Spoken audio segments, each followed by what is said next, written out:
I should get going now. Without your boat? Pennywise kind of sounds like Scooby-Doo. I'll give you some relax. Like, give me that boat, man!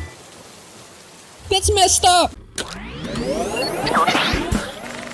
Words will freaking kill a clown.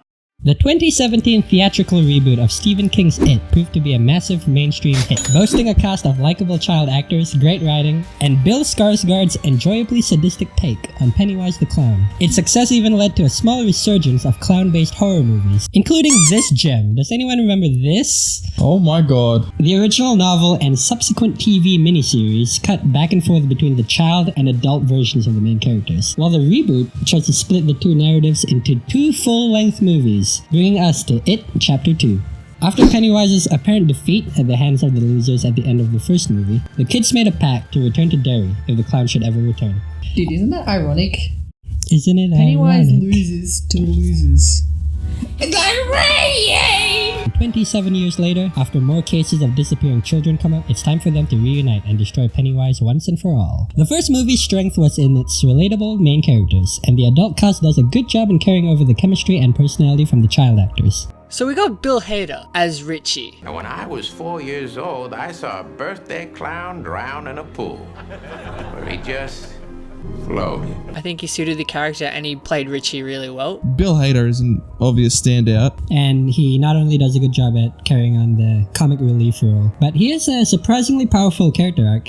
I found personally though James Ranson, who plays the adult version of Eddie, to be my personal favourite. I feel like a lot of the comedy was written for Eddie as well as it was for Richie in this film, which was quite a surprise and a pleasant one at that. Is that Jessica Chastain? As for being Beverly, I mean, it's kind of the same feel as James McAvoy as Bill. There's nothing in particular that made me think that he reflected his younger self that much. Like, they didn't play the character bad. Not at all. But nothing about James McAvoy made me think, oh, that's him. That's clearly Bill. Mike, played by Isaiah Mustafa, who's the Old Spice dude, he's great, but just like in the first chapter, he kind of gets the short end of the stick. Character-wise, he's just there to spout exposition and explain things. Which is more than he had last time, Yes, though. yes, that's true. He disappears for a whole chunk of the movie. We got Jay Ryan as Ben Hanscom. Is that his last name, really? Hanscom?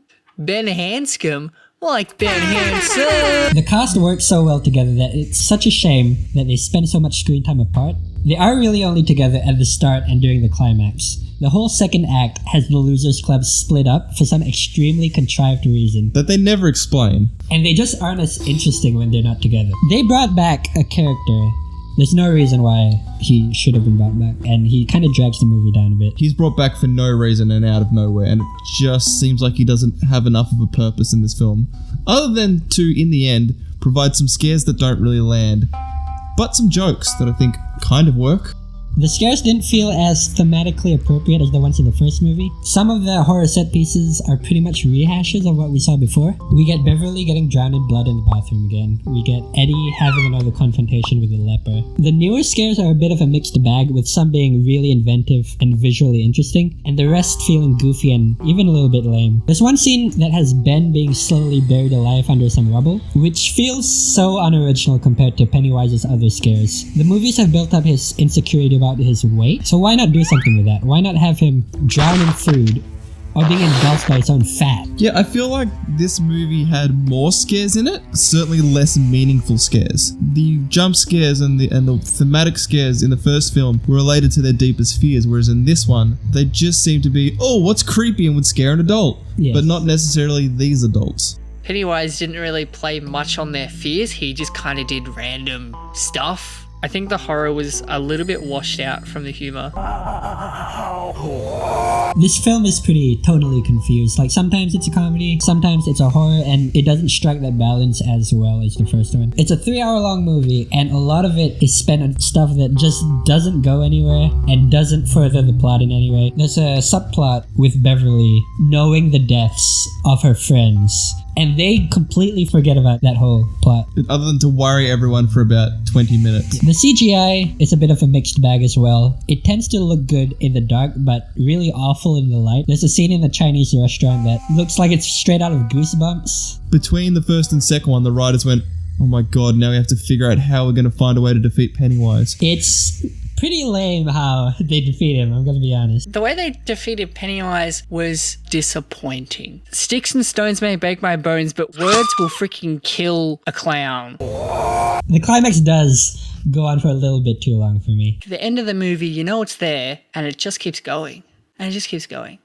So, sit back and enjoy the ride. I actually liked the final sequence. It was quite funny, quite scary, but at the same time, how they dealt with the crisis of Pennywise seemed convoluted and uninteresting. What they selected from the mythology to put in the film was poorly explained. Picking and choosing which elements from the source material to use made for an unsatisfying ending. Having giant turtle gods, while cool, may not have suited this film at all, especially if it came in at the last minute in a 3-hour film. It feels less like the clever and charming first installment and more like a big budget B movie. The performances and most of the scares will keep you entertained, but It Chapter 2 is ultimately let down by the contrived and inconsistent writing. I give It Chapter 2 a score of a painfully obvious Stephen King cameo. It's a lot less scary than the first one. I would even say that it's not a scary movie at all. Like, the humor was good, but I think the only thing it kind of had going for it was the jump scares. I give It Chapter 2 I found the scares to be still quite effective, just less meaningful and cheaper. They were basic, they were jump scares. There were exceptions. Old Lady Chicken Walk was pretty good.